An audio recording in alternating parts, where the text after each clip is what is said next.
And it won't even matter that when I was 38, I was on the floor in a white room crying because I felt so lost and hopeless.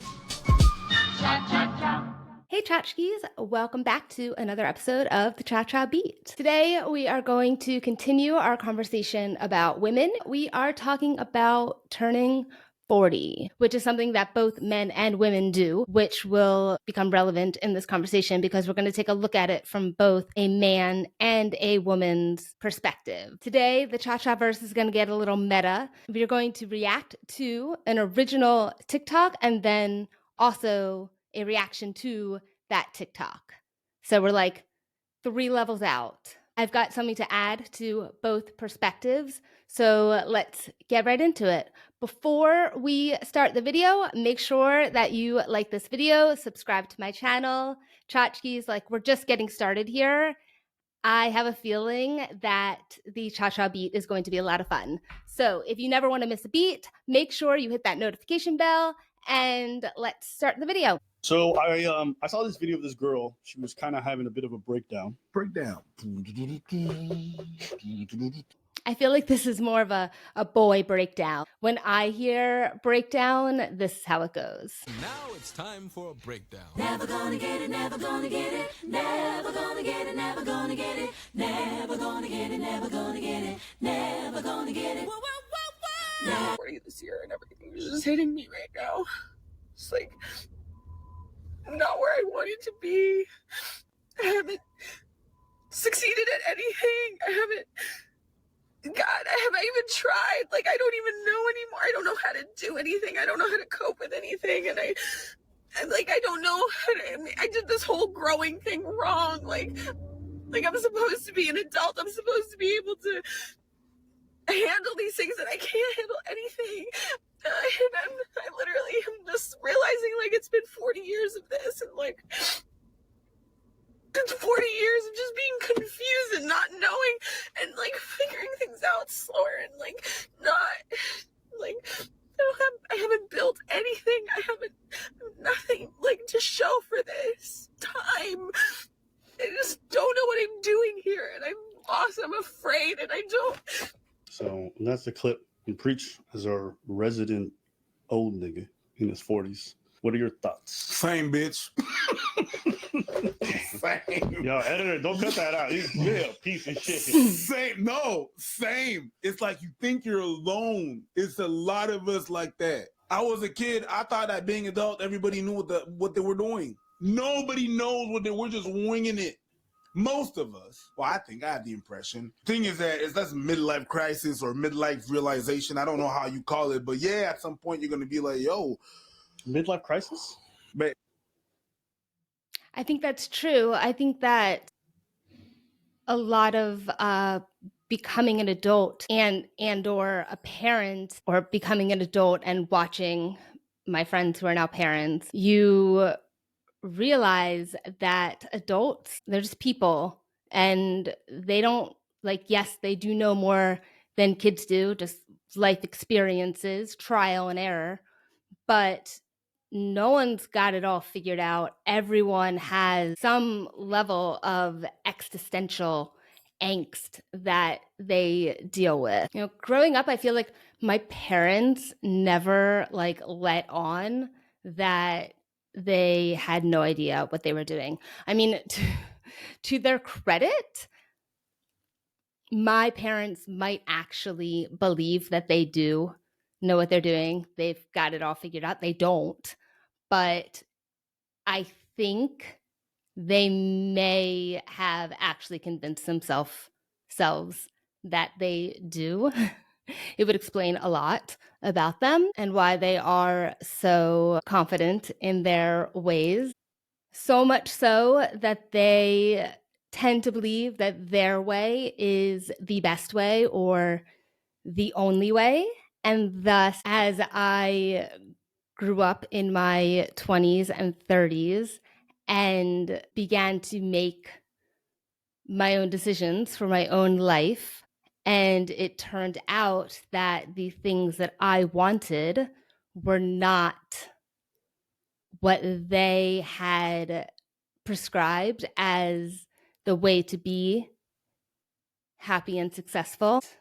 For example, when I decided that I did not want to go to law school, looking back, I mean, for what my life is now, like, I'm so glad I did not go to law school. I would not have liked law school. First of all, it's a lot of reading, a lot of memorization, and a lot of following the rules, all of which are not my strong suits. So really glad I didn't go to law school, but telling my parents I wasn't going to go to law school and then them like grappling with what my life would be if I didn't have the security of going to law school. I mean, that's like the tip of the iceberg, let alone, you know, moving 3,000 miles away to California where I didn't know anyone at 29 and just kind of starting over and wanting to be a writer. Like, all of these things are just we're not in the lesson plan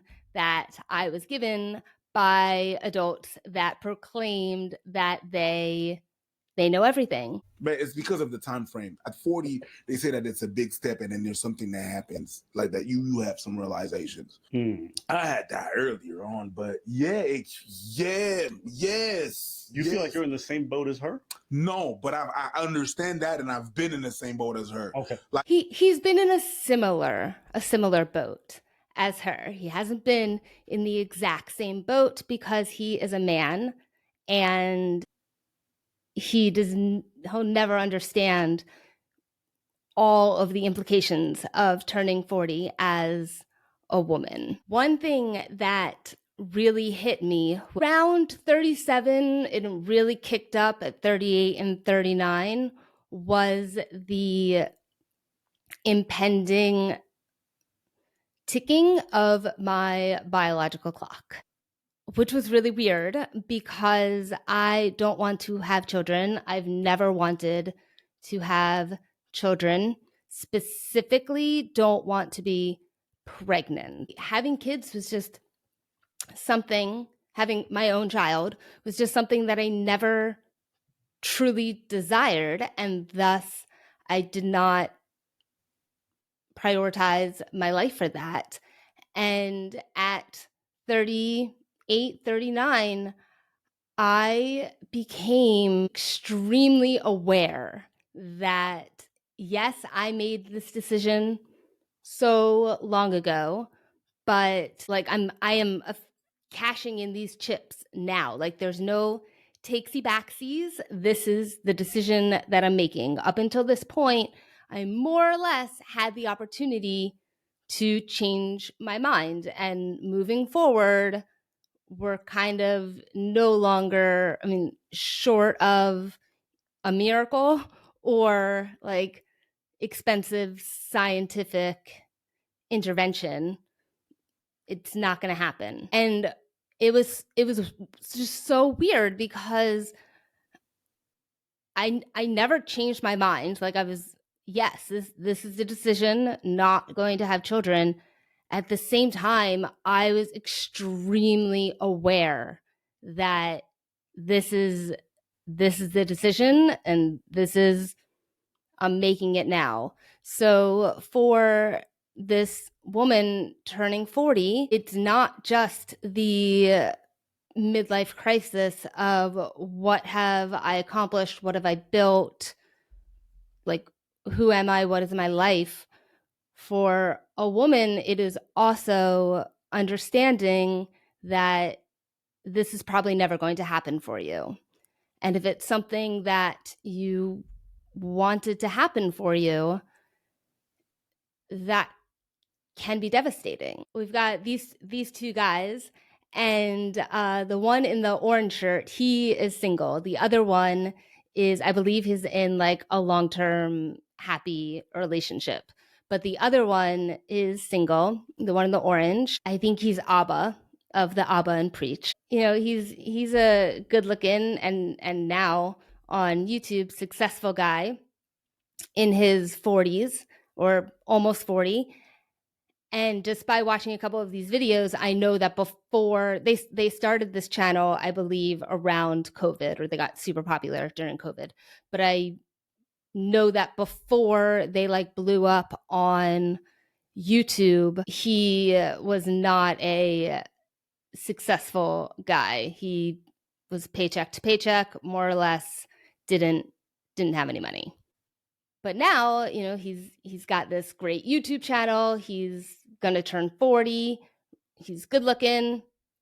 He's funny. He has his whole life ahead of him to find a young woman to start his life with and have children and, you know, become a dad at 43, 45. His chances of doing that are a lot bigger than her chances of, you know, finding someone in the state that she's in, finding someone, starting a relationship, being long-term, ideally getting married, having a baby, all these things.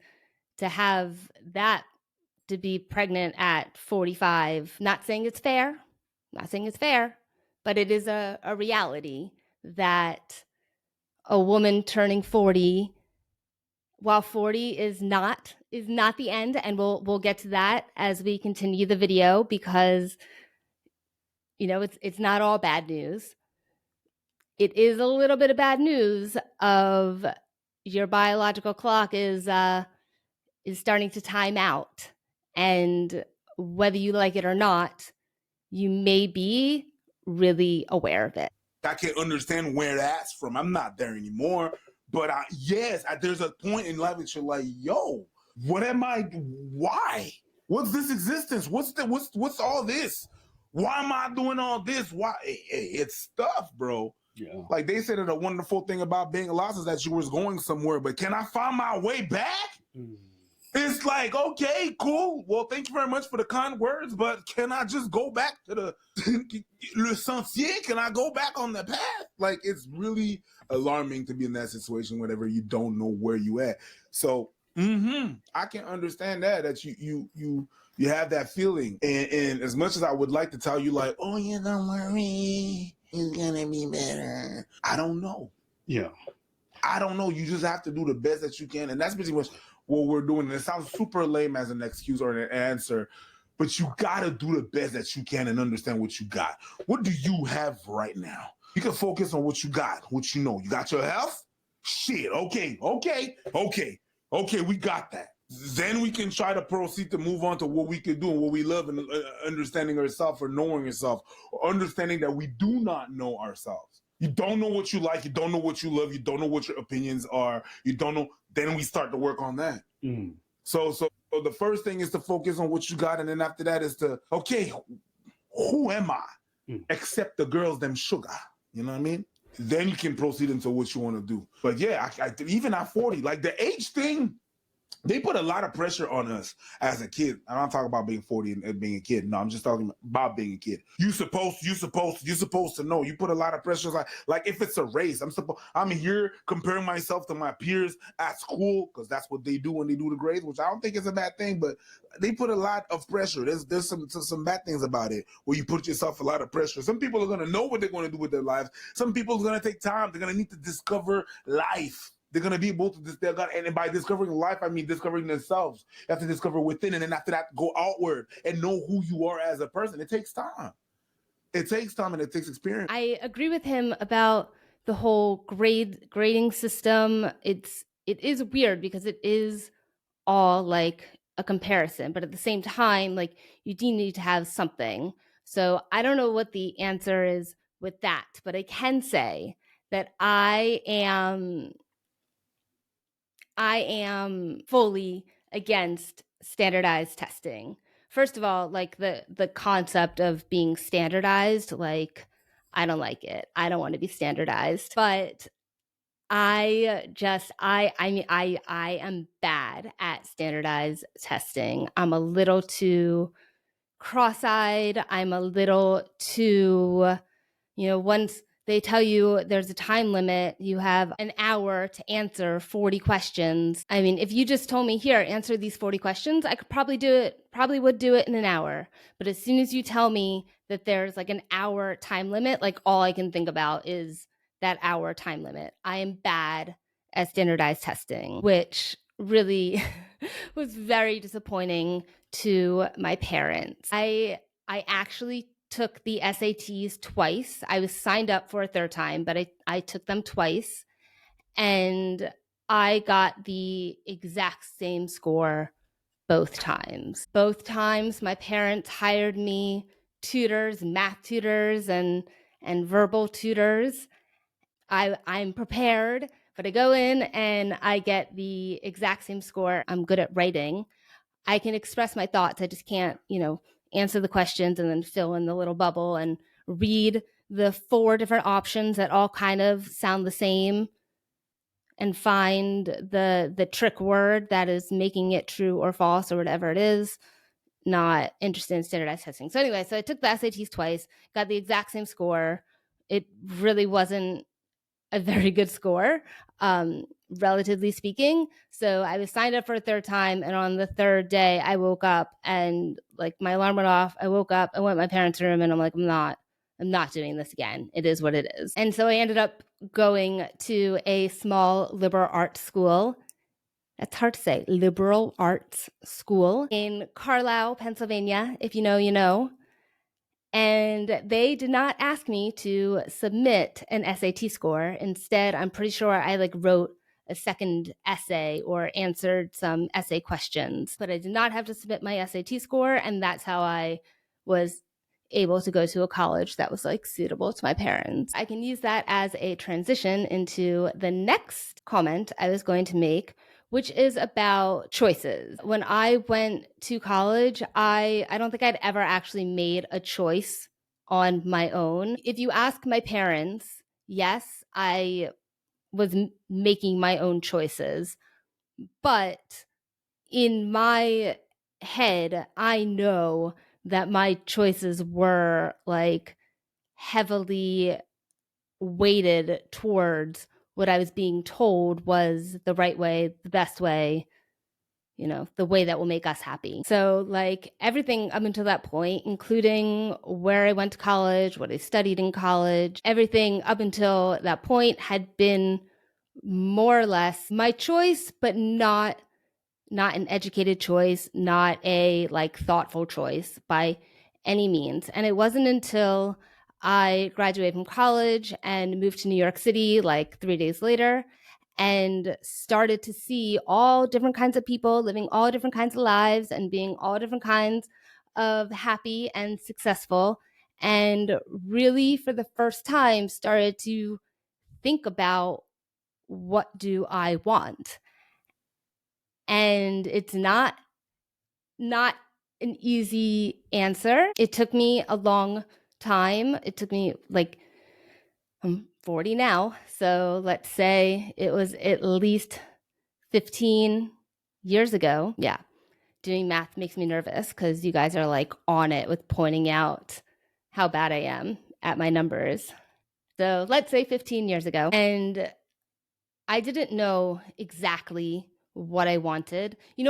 Actually, the easiest way, what I did was start thinking, what do you not want? What in your life is going on right now that has got you to the state that you are crying in your car on TikTok about how, you're lost? So what's going on that you do not want? Maybe start there. Another thing that you realize when you turn 40 is how long life really is. Justin and I would be living together for, I don't know, maybe 4 years at this point.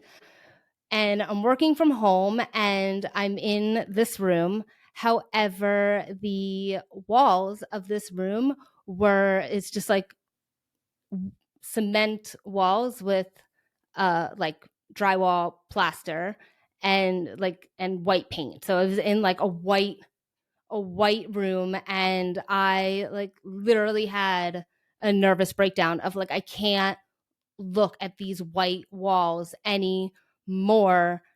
I just felt so empty. I just felt so empty, and I found myself like just crying, bawling, like just animal moans coming out of me of agony, of just like, what am I doing? Like, I have all of this, but I am not happy. Like, I've got nothing. I've got nothing to show for like who and what I am. And it was really fucking painful to go through that and to be at that low level. It was just terrible. I felt terrible. And as you can see, to maybe I should not have made some decisions in the state that I was in, but I made the decision that, okay, I'm going to put some wallpaper on these walls. And thus we have, we've got the brick on one side and the peonies in the back, and it's a lot happening. This was before I decided that I was going to start a podcast. Had I already had the idea for the podcast, I may not have chose this background, but this is an expression of my like becoming 40 breakdown. And the first thing I got to do is I got to cover these white walls. And once these white walls are covered, I can like start to think clearly again. And then what's the next step? And then the next step.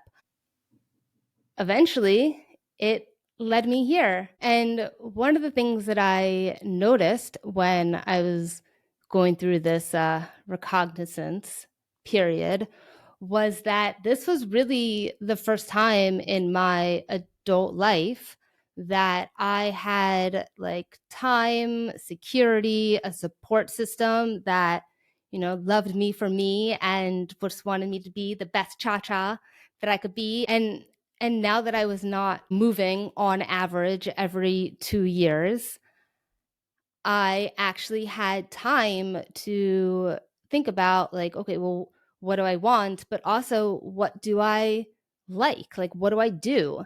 And I really didn't have any hobbies. Honestly, like I feel like a lot of people out there don't even realize that they don't have any hobbies because they don't like have time to have hobbies, especially women, because it can be very distracting to have like all of this be your hobby. I tried a lot of things. I did boxing. I loved boxing. Boxing was like super fun, but it was kind of expensive where I am, so it was a little too expensive. Life goals, I want to get a punching bag like installed in our house. There is zero space to put any such apparatus, and it needs to be inside. I don't think you can like have it outside, but also like our outside is like our backyard. We have a pretty like it's not pretty, but a pretty big backyard, but it is like completely overgrown, and like we use it for storage because we don't have any storage inside the house. So it's all a work in progress. But life goals, I want to have a punching bag because boxing is like super fun, and also like it helps to kind of like mix up that angst that you have inside you. So maybe boxing might be something that you want to try. Let's see, what else did I do? Gardening. I did a little bit of gardening. I don't have such green thumb. I live also like in the desert. Succulents. I don't know. You just gotta try stuff. Just anything that you are interested in, give it a try for a month, 2 months. See what clicks. You may not like everything that you try. I mean, it's hard to really speak because she doesn't tell us anything like about her life whatsoever. So I don't want to make like any assumptions about this girl. To me, this is just one of those economic realities. And I think that's also drives a lot of the despair that a lot of people feel in the world today. Mm-hmm. It's like, I was told at a young age, if I just do this, if I get my education, if I do that, I get to this point. And then they go through these steps and they're like, it's not there. Somebody pulled the rug out. It's like, I would feel devastated. You play by the rules. Yeah. And then someone flipped the board on you. Yeah. I thought we were playing Monopoly. Yeah. Bam! Yeah, here's some student debt. You can't go bankrupt on it because the government made the deal. Good luck, bitch. I was like, I flipped the Monopoly thing. Yeah. But you keep all the debt. Yeah. And you go to jail. For real. And look, some people are more savvy. Some people made some better decisions and they got ahead. And, Yeah. they're going to look at this like to make better decisions. That's fair. But I also think we can all agree that we shouldn't live in a society where it's like, if you didn't choose the right pathway here or the right pathway there, then you're destitute. Because that's just not a good society to have, in my opinion. Leaving more and more people behind because they didn't make the best choices in life makes a more unstable and chaotic environment and makes us more polarized and more separated from each other. There's no benefit, I don't think, to live in a world where, we leave more and more people to the wolves just because they don't make, like, society should be about, to some degree, not completely, because personal accountability has to come into it to some degree, but society works best, I think, when we take care of those that we can. All right. It appears that one of my cameras has gone out, so we're going to take it home on just the main screen here. So to take it home on a positive note, I think one of the coolest things about turning 40 that maybe even this woman can appreciate is that you gain this perspective of how much you've accomplished. I don't want to say accomplished because apparently she has not accomplished anything. How you gain this perspective of how much has happened over the last 40 years. And it's a lot, I'm sure, what good or bad, a lot has happened, a lot has changed, a lot has transpired in your life over the last 40 years. And that just shows how much will still happen in the next 40 years. So yes, you may not like where you are right now, but if you start to think about what you don't want and start making decisions and actions away from what you don't want, maybe towards what you do want, but maybe if you don't know what you do want, definitely away from what you don't want, just start there.